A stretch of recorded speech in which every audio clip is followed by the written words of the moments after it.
Hello everyone, Pragyanam group of educations में आपका स्वागत है। मैं दीपक सर आज आपको बायोलॉजी का चैप्टर 5 का ऑब्जेक्टिव का रिवीजन कराने आया हूँ।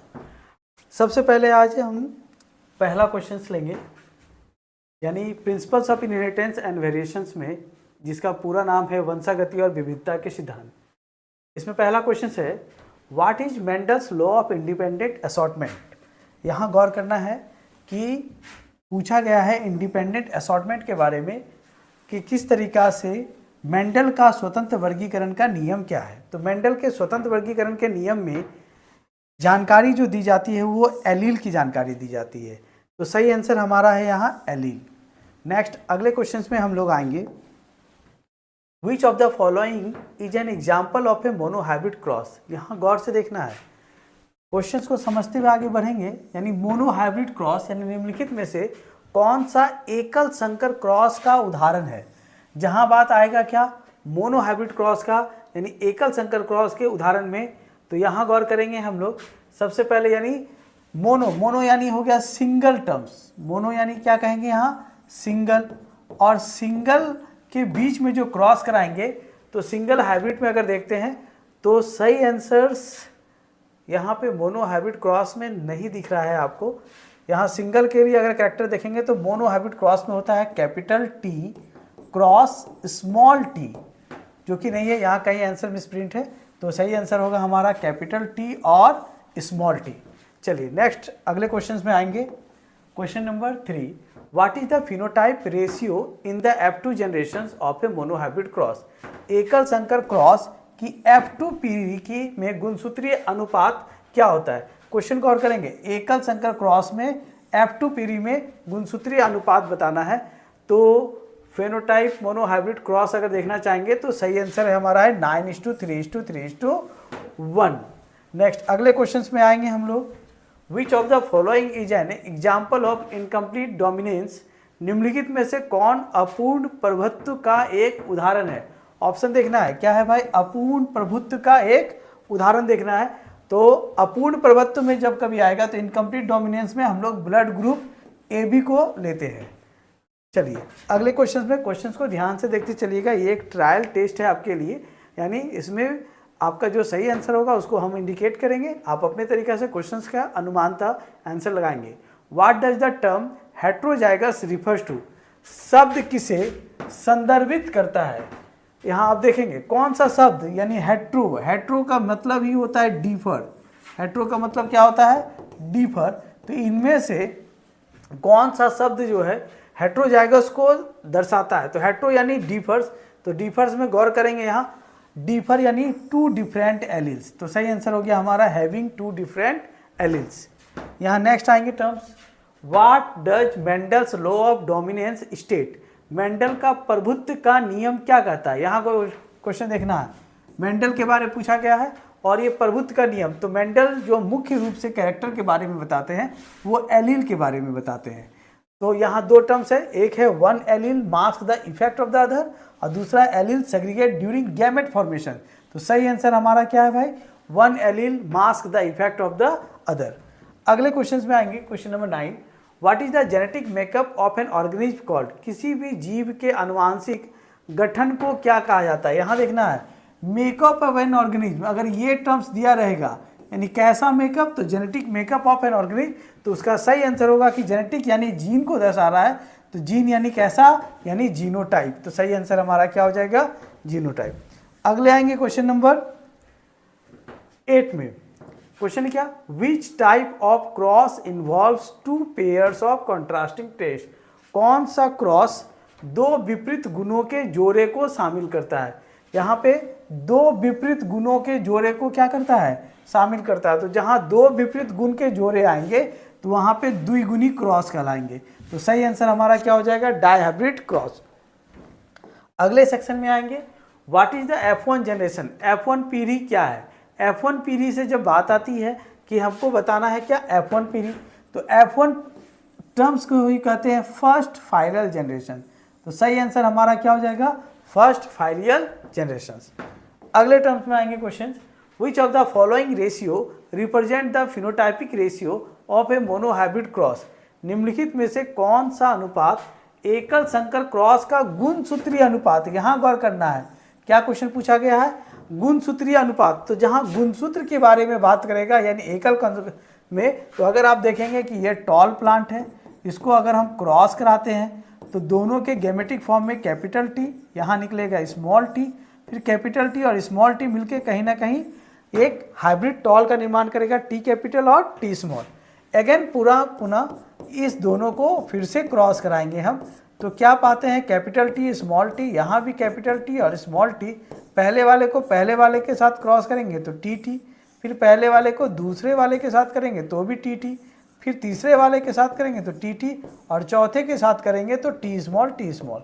तो कहीं ना कहीं देखेंगे ये तीनों जो टर्म्स है वो टॉल को दर्शा रहा है, और ये जो है स्पेशली ये ड्वार्फ को दर्शा रहा है। तो टॉल और ड्वार्फ कहने का मतलब 3:1, तो हमारा आंसर क्या हो जाएगा 3:1। नेक्स्ट अगले क्वेश्चन में आएंगे, question number 11। What is the term for a cell with 2 set of chromosomes. 2 set chromosome, यहाँ पे देखिएगा जहाँ क्वेश्चन पूछ दिया है क्रोमोसोम का कितना सेट, 2 सेट, तो 2 सेट कहने का मतलब होता है 2n, और 2n इंडिकेटेड फॉर्म डैप्लॉइड, तो आंसर हो जाएगा क्या, डैप्लॉइड। अगर हैप्लॉइड रहेगा तो ये n टर्म्स रहेगा, लेकिन यहाँ पे 2 सेट क्रोमोसोम पूछ रहा है तो आंसर देंगे डैप्लॉइड। काफ़ी सिंपल क्वेश्चन था। Next question number 12, which process ensures genetic variations during meiosis. कौन सी प्रक्रिया माइटोसिस के दौरान आनुवांशिक भिन्नता सुनिश्चित करती है। यहाँ गौर करेंगे आनुवांशिक भिन्नता के बारे में जानकारी कौन दे रहा है भाई, तो आनुवांशिक भिन्नता तो क्रॉसिंग ओवर यानी मैटरनल और पैटर्नल क्रॉस से भी कहीं ना कहीं जेनेटिक डिफरेंस होते हैं, इंडिपेंडेंट असॉर्टमेंट के माध्यम से भी होते हैं, और रैंडम फर्टिलाइजेशन के माध्यम से भी होते हैं। तो ये तीनों ही अपने जगह पे सही है, तो सही आंसर हमारा क्या हो जाएगा, ऑल ऑफ द एबव, यानी सारी सही आंसर है। नेक्स्ट आएंगे, what is the term for a physical expressions of A trait. किसी गुण का भौतिक अभिव्यक्ति क्या कहा जाता है। यहाँ देखना है क्या है question, physical expression of A trait यानी गुण का कैसा लक्षण बता रहा है, भौतिक। तो जहाँ गुण के भौतिक वाली बात आएगी तो भौतिक यानी क्या हो गया, बाह्य कैरेक्टर, बाह्य, ठीक है। तो जहाँ बाह्य वाला टर्म्स आएगा तो वो इंडिकेट करेगा फिनोटाइपिक, और अगर आंतरिक वाला टर्म्स अगर यूज आएगा कि अगर इंटरनली या जीन के बारे दर्शा रहा है या एलील के बारे बता रहा है, तो ऐसे टर्म्स के लिए हम लोग कहेंगे जीनोटाइप। तो आपको आंसर यहाँ गौर करना है कि अगर बाह्य लक्षण यानी भौतिक अभिव्यक्ति के लिए, तो उसके लिए सही आंसर हमारा क्या है, फिनोटाइप। नेक्स्ट अगले टर्म्स में आएंगे question, which genetic disorder is caused by a trisomy of chromosome. गौर करेंगे यहाँ देखिए ट्राइसोमी पूछ रहा है, और ये ट्राइसोमी कितने नंबर पे बन रहा है, 21 नंबर पे बन रहा है। तो जब भी ट्राइसोमी यानी ये 21 नंबर पे बनेगा यानी 2n+1, ये हो गया ट्राइसोमी। अगर मोनोसोमी पूछा जाएगा तो वो सिंगल, तो यहाँ पे गौर करेंगे 2n पे 1 एंगल आ रहा है ट्राइसोमी के रूप में, तो ट्राइसोमी यानी और कितने नंबर क्रोमोसोम पे, 21 नंबर, तो उसके लिए सही आंसर होगा हमारा डाउन सिंड्रोम। चलिए नेक्स्ट क्वेश्चन में आएंगे, what does a test cross determine. Test cross करने का मतलब होता है परीक्षण, परीक्षण क्रॉस के बारे में आपसे पूछा जा रहा है। तो परीक्षण क्रॉस किसे निर्धारित करती है, तो अब गौर से देखते हैं option, the genotype of an organic, ये सही दिख रहा है। The phenotype of an organic, ये क्रॉस में नहीं दिखेगा, टेस्ट क्रॉस में। द नंबर ऑफ एलील, इसकी भी जानकारी पता नहीं चलेगी। द टाइप ऑफ क्रोमोसोम, ये भी नहीं पता चलेगा। तो सही आंसर हमारा क्या हो गया, the genotype of an organic, यानी किसी जीव का जीनोटाइप होना। अगले क्वेश्चन नंबर 16 में देखते हैं, व्हाट इज पिलियोट्रॉफी। पिलियोट्रॉफी क्या है, तो यहाँ गौर करना है। पिलियोट्रॉफी जब आता है तो इसमें बताया जाता है कि जब किसी जीन पे कई मल्टीपल ट्रेट्स इन्फ्लुएंस रहते हैं, यानी एक जीन कई गुणों को क्या करते हैं, दर्शाते हैं या प्रभावित करते हैं, तो ये ऐसे टर्म्स को हम लोग क्या नाम देते हैं, पिलियोट्रॉफी देंगे। तो इसका पहला वाला ही आंसर क्या है, सही है। अगले क्वेश्चन में आएंगे, क्वेश्चन नंबर 17, यहाँ गौर करना है, what does epistasis refers to. हाँ, ये क्वेश्चन कई बार पूछा गया है, एग्जाम के लिए काफ़ी इंपॉर्टेंट है, ये पूछा जाता है। एपिस्टेसिस किस चीज़ को संदर्भित करता है, किसे बताने का काम करता है। तो पहला है कि one gene masking the effect of another, यानी एक जीन दूसरे के प्रभाव को मास्क करता है, ये तो सही है। दूसरा देखते हैं जीन सेग्रीगेटिंग इंडिपेंडेंटली, जीन स्वतंत्र रूप से विभाजित होता है, तो एपिस्टेसिस में ऐसा नहीं है। दूसरा है क्रोमोसोम क्रॉसिंग ओवर, ये तो होगा ही नहीं कि क्रोमोसोम क्रॉसिंग करता ही नहीं। और नन ऑफ द अबव, उपरोक्त में से कोई नहीं, तो पहला तो हमारा सही है, तो ये भी आंसर गलत हो गया, यानी पहला आंसर ही सही है। नेक्स्ट आएंगे क्वेश्चन नंबर 18 में, विच of the following represents A homozygous recessive genotypes. यहां देखना है क्वेश्चंस को समझिए, क्वेश्चंस अगर समझेंगे तो आसानी से सॉल्व हो जाएगा। क्वेश्चन क्या पूछा गया, विच of the following represents A homozygous recessive genotype, यानी आपको रिसेसिव जीनोटाइप्स बताना है, लेकिन जीनोटाइप्स में भी कैसा बताना है, होमोजाइगस, यानी निम्नलिखित में से कौन सा होमोजाइगस रिसेसिव जीनोटाइप को दर्शाता है। तो सही आंसर देखेंगे हमारा, ये तो सेम टाइप है, दूसरा है ये भी तीसरा है, और चौथा क्या होगा ये, तो ये तो है नहीं। अब यहाँ गौर करना है, क्या पूछा गया है, रिसेसिव ट्रेट्स पूछ रहा है, तो ये तो होगा नहीं। चलिए ये तो डोमिनेंस आ जाएगा टर्म्स, ये मिक्सअप है, ये भी नहीं होगा, तो रिसेसिव के लिए सही आंसर हमारा क्या हो जाएगा, सी नंबर। अगले क्वेश्चंस में आएंगे, what is the significance of A Puneet square. Puneet square क्या महत्व को बताइए। तो पुनीत स्क्वायर के जब भी महत्व आएगा तो देखते हैं क्या आंसर है, टू प्रेडिकेट जीनोटाइप रेशियो, यानी जीनोटाइपिक अनुपात की भविष्यवाणी करने के लिए, ये भविष्यवाणी नहीं करता, ये जो रिजल्ट आता है उसको दर्शाता है। टू स्टडी फिनोटाइपिक रेशियो, यानी गुणसूत्रीय अनुपात का अध्ययन करने के लिए, गुणसूत्रीय अनुपात का भी अध्ययन नहीं करते, तो ये भी गलत आ रहा है आंसर। सॉरी नहीं, ये सही बता रहा है, यहाँ मिस्टेक हो गया, यहाँ गौर करेंगे, ये सॉरी, यहाँ क्वेश्चंस को समझेंगे।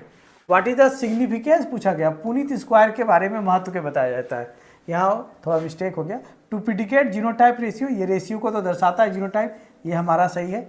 दूसरा है to study phenotype ratio, genotype भी बताएगा, फिनोटाइप बताएगा, ये भी सही है। और to analyse the inheritance of patterns, और ये क्या करता है, पुनीत स्क्वायर एक पैटर्न्स के तरीका से तैयार होता है, तो ये भी हमारा सही है, तो इसमें से ऑल ऑफ द एबव हो जाएगा।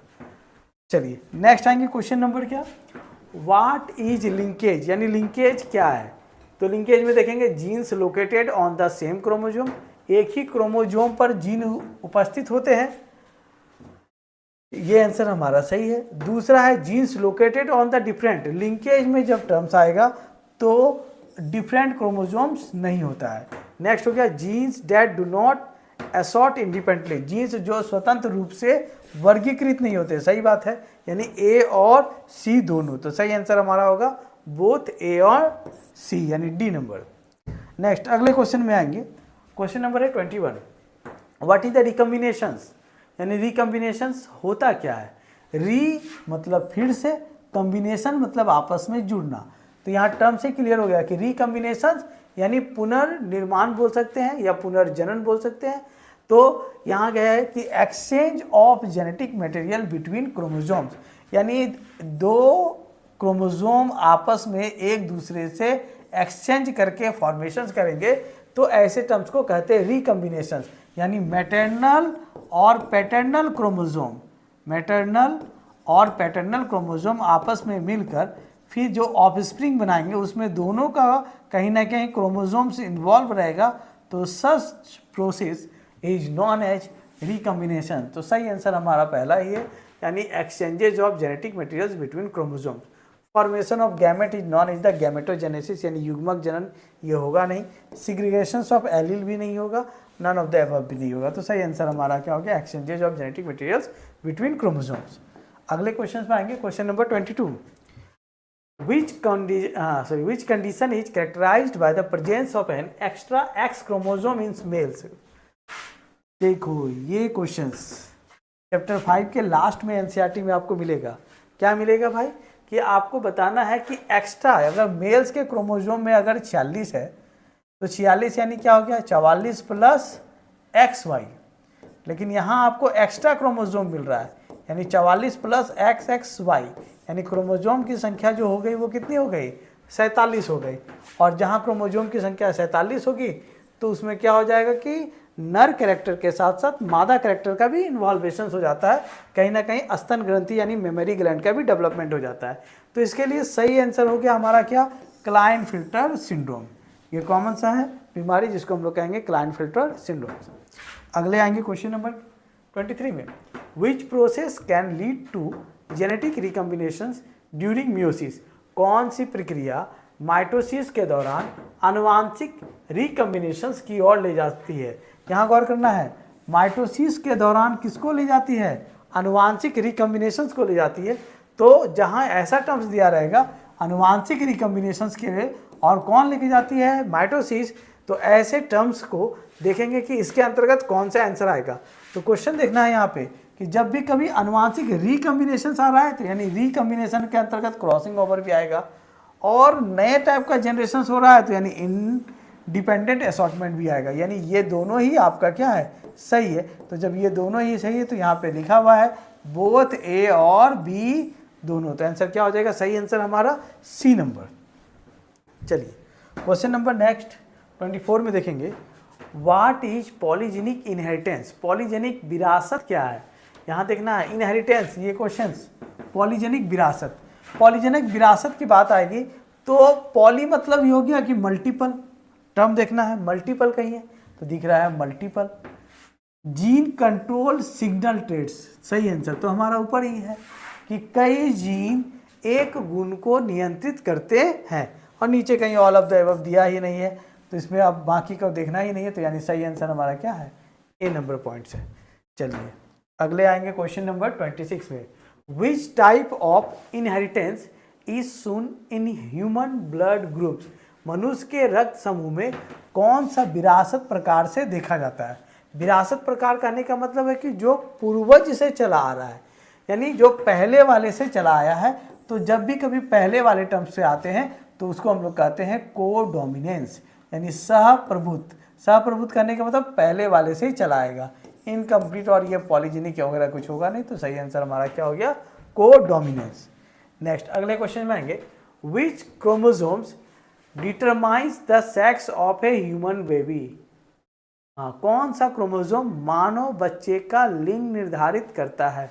यहाँ गौर करना है, लिंग निर्धारित करने का मतलब हो गया कि जो सेक्स डिटरमाइन करता है, यानी आने वाले संतान में ये दर्शाता है कि मेल है या फिर फीमेल है। तो जहाँ सेक्स डिटरमाइन वाला टर्म्स आएगा वहाँ पे तो कहीं ना कहीं गौर करना है कि आइदर भी XX जो कि इंडिकेट करता है गर्ल्स को, और आइदर भी XY जो इंडिकेट करता है किसको, बॉयज़ को। तो अब यहाँ गौर करना है कि लिंग क्रोमोसोम को दर्शा रहा है मानव में, तो अब बच्चे का लिंग निर्धारण के लिए अगर मदर के पास तो कैसा रहता है, XX क्रोमोसोम सी आता है, और पिता के पास यानी क्या है, XY है। तो कहीं ना कहीं अगर Y X के साथ इंडिकेट करेगा तो बॉयज होगा, और X X के साथ इंडिकेट कर रहा है तो गर्ल्स के लिए होगा। तो यहाँ जो स्पेशल है वो क्या है, Y क्रोमोसोम। तो सही आंसर हमारा हो जाएगा क्या, Y क्रोमोसोम्स। नेक्स्ट अगले क्वेश्चन में आएंगे 28 में, what does autosomal dominant inheritance refer to. Autosomal प्रभुत्व वाली विरासत क्या संदर्भित करती है। तो यहाँ देखना है ऑटोसोमल, ऑटो मतलब होता है सेम, तो ऑटोसोमल कहने का मतलब कि हमारे शरीर में ऑटोसोम्स क्रोमोसोम की संख्या अगर पूछा जाए तो वो 22 पेयर्स, कितना पेयर्स है, 22 पेयर्स, यानी नंबर ऑफ क्रोमोसोम्स के रूप में देखते हैं 44। तो trait is expressed only when 2 copy of the alleles are present. गुण केवल तब व्यक्त होता है जब एलील की 2 प्रतियां उपस्थित होती है, ये गलत है। Trait is expressed when only 1 copy of the allele is present, जिसमें सिर्फ एक कॉपी एलील गुण तब व्यक्त होता है जब एलील को केवल एक प्रति उपस्थित होता है। सही आंसर है ये हमारा। ट्रेट इज नॉट इनहेरिटेड, गुण विरासत में कभी नहीं मिलता है। Trait is expressed only in males, गुण केवल पुरुषों में व्यक्त होता है, ऐसा नहीं है, फीमेल्स में भी होता है, तो ये नहीं होगा। तो सही आंसर हमारा होगा बी नंबर पॉइंट्स। अगले आएंगे terms, question number 29, which conditions is characterised by an extra chromosomes 18। यहाँ गौर करना है, अगर क्रोमोसोम की संख्या बढ़ती घटती है तो वह एक डिजीज को शो करता है। तो अगर पूछा गया कि अगर किसी जीव में एक अतिरिक्त क्रोमोसोम हो गया और उस अतिरिक्त क्रोमोसोम के लिए क्या हो गया, 18 क्रोमोसोम हो गया, तो अगर 18 के लिए आएगा तो इसमें तो हो गया कि क्रोमोसोम की संख्या हो गई 47। डाउन क्रोमोसोम में होता है कि भाई 21 क्रोमोसोम में इफेक्ट होगा इसमें, और टर्नर सिंड्रोम में क्रोमोसोम की संख्या हो जाएगी 45, यानी एक क्रोमोसोम आपका घट जाएगा, यानी एक क्रोमोसोम घट जाएगा। तो अब जब ये तीनों ही आंसर नहीं है तो चौथा आंसर तो क्लियर हो गया कि इसमें किसमें एक्स्ट्रा क्रोमोसोम बन रहा है, तो 18 में बन रहा है। तो सही आंसर हमारा क्या हो गया, एडवर्ड से। अगर आप डायरेक्ट जान रहे हैं तो ठीक है, अदरवाइज ये तीनों जान रहे हैं तो तीनों का आपको कैरेक्टर पता है, तो इसके अनुसार हम चौथा निकाल सकते हैं। नेक्स्ट आएंगे, what is the significance of pedigree chart, वंशावली चार्ट का महत्व बताइए। अच्छी बात कही गई है, क्वेश्चंस भी अच्छी है कि आपको बताना है वंशावली चार्ट। वंशावली चार्ट कहने का तात्पर्य हो गया कि ये मैटरनल और पैटर्नल के कैरेक्टर को इंडिकेट करता है और दर्शाता है। तो ये क्या करता है भाई, तो वंशावली चार्ट है तो यानी विरासत पैटर्न का पता लगाने के लिए है। तो ये तो सही बात है कि भाई विरासत के बारे में पता चला, यानी पैटर्नल माता पिता के कैरेक्टर को to predicate the probability of genetic disorder. Very good, माता पिता के गुण अगर आएंगे तो उससे डिजीज भी आएंगे, डिसऑर्डर भी आएंगे, तो ये भी कैरेक्टर हमारा सही लग रहा है। To study the occurrence of traits over generation, पीढ़ियों में गुणों की घटना का अध्ययन होता है। बच्चे का जो कैरेक्टर होता है वो उसके माता पिता से आता है, तो आप बच्चे को देखकर भी माता पिता के कैरेक्टर का अनुमान लगा सकते हैं। इस तरीके से ये भी बात सही है। तो सही आंसर में हमारा हो जाएगा ऑल ऑफ द एबव। जब तीनों कैरेक्टर आपस में सही है तो ये तीनों के कैरेक्टर के कारण सही आंसर हमारा जो होगा वो डी नंबर होगा, यानी all of the above. Next आएंगे question number 31, what does the term homozygous refers to. Homozygous शब्द किसे संदर्भित करता है, यहाँ देखना है।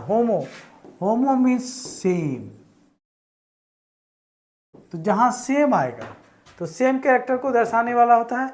तो हैविंग टू आइडेंटिकल एलील्स, जाइगस यानी एलील्स, यानी क्लियर हो गया कि जिसमें दो टाइप का आइडेंटिकल एलील्स दर्शाता है, तो ऐसे टर्म्स को हम लोग क्या कहेंगे, होमोजाइगस कहेंगे। तो यहाँ क्लियर कॉन्सेप्ट हो गया, होमो मतलब सेम और जाइगस यानी एलील, यानी सेम एलील्स को दर्शाएगा, तो टू आइडेंटिकल्स एलील्स। नेक्स्ट अगले क्वेश्चन में आएंगे, question number 32, which type of inheritance involves multiple genes controlling a single trait. कौन सा विरासत प्रकार कई जीनों के एक गुण को नियंत्रित करता है। यहाँ देखना है क्या दिया है क्वेश्चन, विरासत प्रकार कई जीनों के गुण, यानी यहाँ पे देख सकते हैं inheritance involve multiple genes controlling a single trait. कभी भी ऐसा क्वेश्चन दिया जाएगा कि मल्टीपल जो जीन है वो कंट्रोल करेगा सिंगल ट्रेट को, तो इसी से रिलेटेड एक सवाल पहले भी आया था जिसको हम लोग नाम दिए थे पॉलीजेनिक। पॉली मतलब ही हो गया क्या, मल्टीपल, तो ऑटोमेटिक हो गया कि मल्टीपल कैरेक्टर के लिए आंसर हो जाएगा क्या, पॉलीजेनिक। थोड़ा ट्रिक भी लगाते चलेंगे तो इजीली हमारा आंसर भी सॉल्व होते चलेगा। Which terms refers to the observable traits of an organism. कौन सा शब्द किसी जीव के दृश्य गुणों को संदर्भित करता है। यहाँ देखना है, जीव के दृश्य गुणों को संदर्भित करता है। क्वेश्चन से अगर इंग्लिश में दिक्कत है तो आप हिंदी से समझ सकते हैं, और हिंदी के माध्यम आप इंग्लिश में देख सकते हैं कि the observable traits of an organism, यानी आपको बताया गया कि ऑब्जर्व करते हैं। ऑब्जर्व यानी बाहरी रूपरेखा देख कर पता करते हैं। तो किसी भी जीव के अगर बाहरी रूपरेखा को देखना है तो such character is known as the phenotypic. इसका आंसर क्या हो जाएगा, फिनोटाइपिक। तो सही आंसर हमारा हो गया फिनोटाइपिक, यानी बाहरी संरचना देखकर। Next question number 34, what is the principles of segregation. विभाजन का सिद्धांत क्या है। कई बार क्वेश्चन पूछा गया है ये, विभाजन का सिद्धांत बताइए। तो विभाजन का सिद्धांत होता है alleles segregate during gamete formation. सही आंसर हमारा यही है कि एलील्स जो होता है वो गैमेट के निर्माण के दौरान विभाजित होता है। Number of chromosomes human body में अगर देखा जाए तो 46 है, और जैसे ही इसमें डिवीजन हो जाएगा यानी अर्धसूत्री विभाजन जिसको हम लोग मियोसिस कहेंगे, तो क्रोमोसोम की संख्या हो जाएगी क्या 23, और ये जो 23 क्रोमोसोम होते हैं ये गैमेट के रूप में चले जाते हैं। तो जब कभी ऐसा कैरेक्टर आता है तो इसको हम लोग कहते हैं कैसा सिद्धांत, विभाजन। यानी 2n जो नंबर ऑफ क्रोमोसोम था वो डिवाइड होकर क्या बन गया है, n बन गया, यानी diploid character divided into haploidic characters. चलिए क्वेश्चन आएंगे 35, which process lead to the formation of a gamete. कौन सी प्रक्रिया गैमेट्स के गठन की ओर ले जाती है। एकदम इजीली पढ़ेंगे क्वेश्चंस को, क्वेश्चंस ही आसान है और बहुत इजी से ही आंसर निकल सकते हैं। हड़बड़ाएंगे तो आंसर क्या हो जाएगा, गलत हो जाएगा। तो कौन सी प्रक्रिया, गैमेट्स के गठन। यहाँ देखिए गैमेट्स के गठन करने का मतलब होता है जो गैमेट्स का निर्माण करता है, और अभी हम आपको बताएं कि गैमेट्स के निर्माण में कैसा विभाजन, मियोसिस, जो क्या करते हैं अर्धसूत्री विभाजन को हेल्प करते हैं। तो जब कभी अर्धसूत्री विभाजन की प्रक्रिया होगी तो डैप्लॉइड जो कंडीशंस क्रोमोसोम रहेंगे वो डिवाइडेड हो जाएंगे हैप्लॉइडिक फॉर्म में। किस रूप में? हैप्लॉइड के फॉर्म में। तो हैप्लॉइड के कंडीशन में हो जाएंगे, तो such process is known as meiosis. अगले क्वेश्चंस में आएंगे, what is the significance of genetic linkage? आनुवांशिक लिंकेज का महत्व बताइए। यहाँ देखना है आनुवांशिक लिंकेज का क्या करना है, महत्व बताना है, यानी क्या क्या इंपॉर्टेंस है। तो इंपॉर्टेंस में देखेंगे एक एक करके। Violets Mendel's law of independent assortment. ये मेंडल के स्वतंत्र वर्गीकरण के नियम का उल्लंघन करता है। तो सही बात है भाई, लिंकेज मेंडल्स के लॉ को उल्लंघन करते हुए प्रदर्शित होता है। दूसरा, it ensures genes on the same chromosomes are inherited together. या ये भी सुनिश्चित करता है कि एक ही क्रोमोसोम पर जीन एक साथ विरासत में मिलते हैं। तो सही बात है कि हम लोगों में जो भी कैरेक्टर आता है वो विरासत के रूप में चला आता है। तीसरा हो गया, it allows for a genetic variation through crossing over. या क्रॉसिंग ओवर के माध्यम से अनुवांशिक भिन्नता की भी अनुमति देती है। ये भी तो पॉइंट सही है। तो हमारा ए भी सही है, बी भी सही है और सी भी सही है। तो सही आंसर हमारा क्या हो जाएगा? ऑल ऑफ द अबव, यानी उपरोक्त में सभी। Next question number 37, which of the following is an example of a sex linked traits? निम्नलिखित में से कौन सा लिंग से जुड़े गुण का उदाहरण है? यहाँ देखिएगा, यानी कौन से क्रोमोसोम पे बता रहा है, यानी सेक्सुअल क्रोमोसोम्स की जानकारी बता रहा है और इसका एक उदाहरण भी बता रहा है। तो यानी एक ऐसा कैरेक्टर जो कि सेक्सुअल क्रोमोसोम के माध्यम से एक जनरेशन से दूसरे जनरेशन में चला आता है। तो इसमें से देखा जाए तो ये एक सिकल सेल एनीमिया है, ये खत्म, साइस्टिक फाइब्रोसिस भी खत्म, डाउन सिंड्रोम भी खत्म। तो अब यहाँ देखेंगे यानी हीमोफीलिया। सही आंसर हमारा क्या हो गया? हीमोफीलिया हो गया। और हीमोफीलिया में अगर देखेंगे तो हीमोफीलिया की खास बात क्या होती है? ऐसा माना गया है कि रानी विक्टोरिया को भी ये बीमारी थी, हीमोफीलिया, और साथ ही साथ ये महिलाओं वर्ग के द्वारा ज़्यादातर ट्रांसफ़र होती है, यानी एक्स क्रोमोसोम पर इसका ज़्यादा इफेक्ट रहता है। इस क्रोमोसोम पे, एक्स क्रोमोसोम पे हीमोफीलिया, जिसके कारण क्या होता है कि रक्त का जो ये है जमने की क्षमता वो कहीं ना कहीं क्या होती है, खत्म सी होने लगती है। तो ऐसे टर्म्स को हम लोग कहेंगे हीमोफीलिया। नेक्स्ट आएंगे अगले टर्म्स में। Question number 38, what is the outcome of independent assortment during meiosis? यानी मियोसिस के दौरान स्वतंत्र वर्गीकरण का परिणाम क्या है, आपको बताना है। स्वतंत्र वर्गीकरण का जो रिजल्ट निकलता है वो क्या चीज़ दर्शाता है। तो जब कभी ऐसा रहेगा कि भाई स्वतंत्र वर्गीकरण का रिजल्ट के बाद आए तो स्वतंत्र वर्गीकरण के द्वारा जेनेटिक वेरिएशंस होता है। जेनेटिक यानी जीन का बदलाव होता है। तो जेनेटिक वेरिएशन, तो सही आंसर हमारा क्या हो जाएगा? जेनेटिक वेरिएशन, यानी आनुवांशिक भिन्नता है। Question number 39, what does the term hemizygous? देखिए, हेट्रोजाइगस पढ़े, होमोजाइगस पढ़े, अब आया एक नया टर्म जिसको हम लोग क्या नाम देंगे? हेमीजाइगस। तो हेमीजाइगस के अंतर्गत अगर हैविंग टू आइडेंटिकल एलील्स है, अगर दो आइडेंटिकल एलील्स है तो उसको हम लोग कहते हैं होमोजाइगस।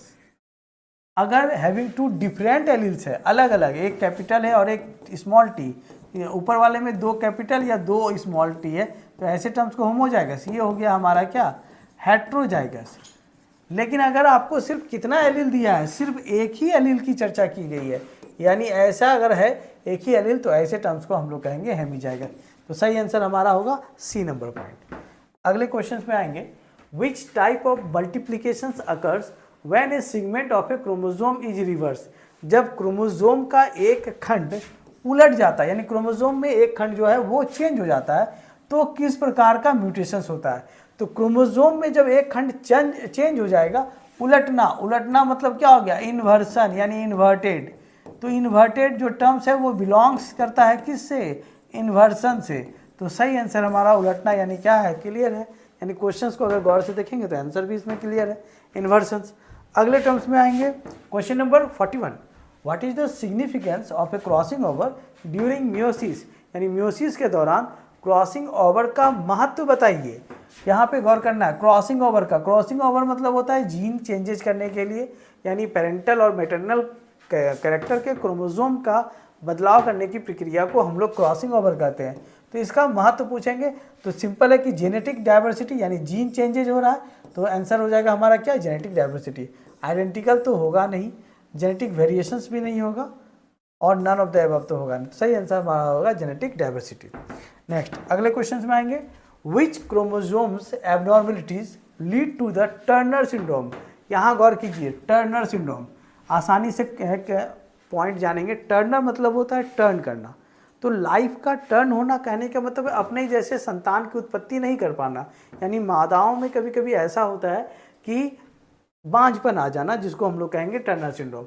और ये जो इन्फेक्शंस होता है ये कब होता है कि जब क्रोमोसोम 46 में से कोई एक क्रोमोसोम की कमी हो गई। तो जब 46 में से क्रोमोसोम की कमी हो गई तो क्रोमोसोम की संख्या क्या हो गई, 45 हो गई। तो जब क्रोमोसोम की संख्या 45 होगी तो ऐसी महिलाएं जो होती है वो बांझ कहलाती है, यानी अपने जीवन में संतान की उत्पत्ति नहीं कर पाती है। तो सही आंसर हो गया यानी क्या, मोनोसोमी, जिसमें एक क्रोमोसोम की कमी हो गई। तो आंसर हो जाएगा क्या, मोनोसोमी। ट्रायसोमी तो इससे पहले आपको एक बीमारी बता दी, एडवर्ड्स टाइप से था। ट्रायसोमी तो होगा नहीं इसमें। सही आंसर है हमारा क्या, मोनोसोमी।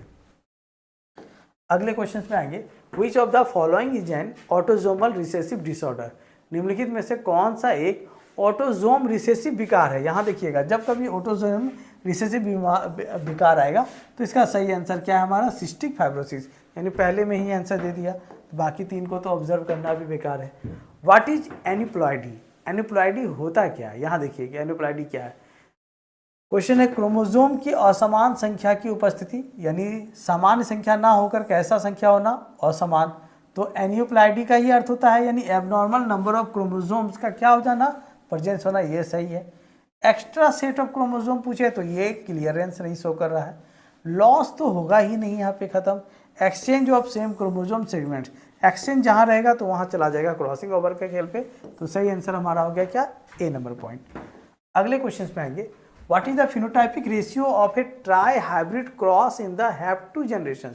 यहाँ गौर करना है, यानी आपको बताया गया कि ट्राई हाइब्रिड क्रॉस निकालना है और F2 जनरेशन्स में।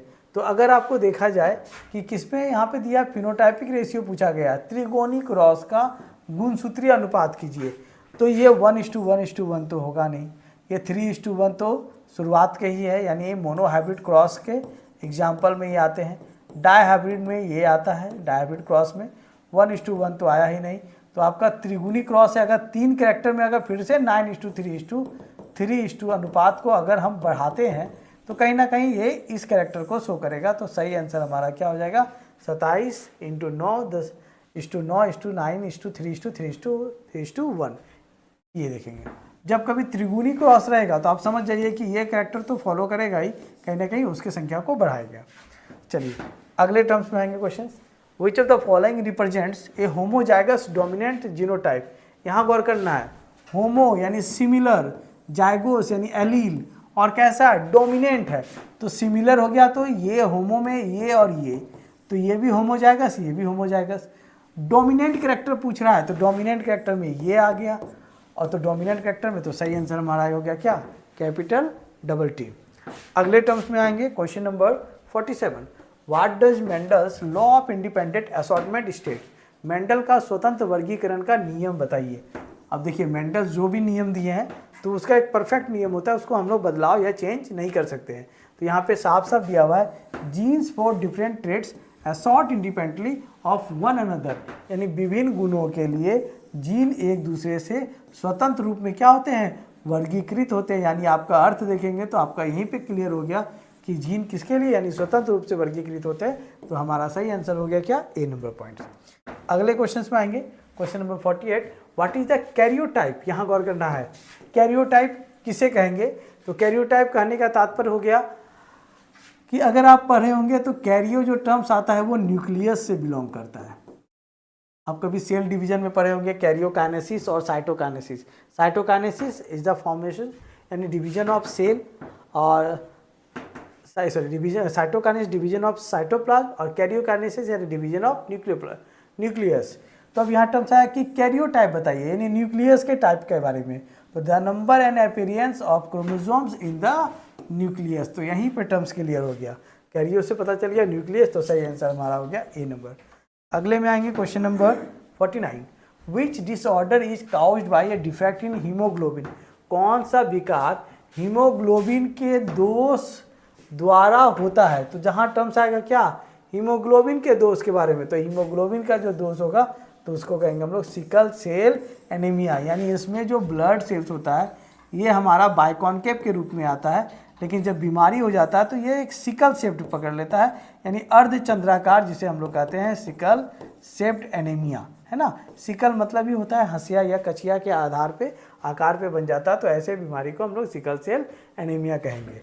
अगले टर्म्स यानी लास्ट क्वेश्चन हमारा, which genetic principle is demonstrated by the inheritance of ABO blood group. यहाँ गौर करना है, एबीओ रक्त समूह के विरासत द्वारा कौन सा अनुवांशिक सिद्धांत को प्रदर्शित करता है। तो जब भी अगर आप कभी पढ़े होंगे चैप्टर 5 को अच्छे से, तो आप देखिएगा हम लोग कोडोमिनेंस के क्रम में इसको प्रयोग करते हैं, यानी ए बी ओ को, है ना। तो हमारा जब एबीओ रक्त की चर्चा आएगी तो उसमें हम लोग क्या देंगे, कोडोमिनेंस।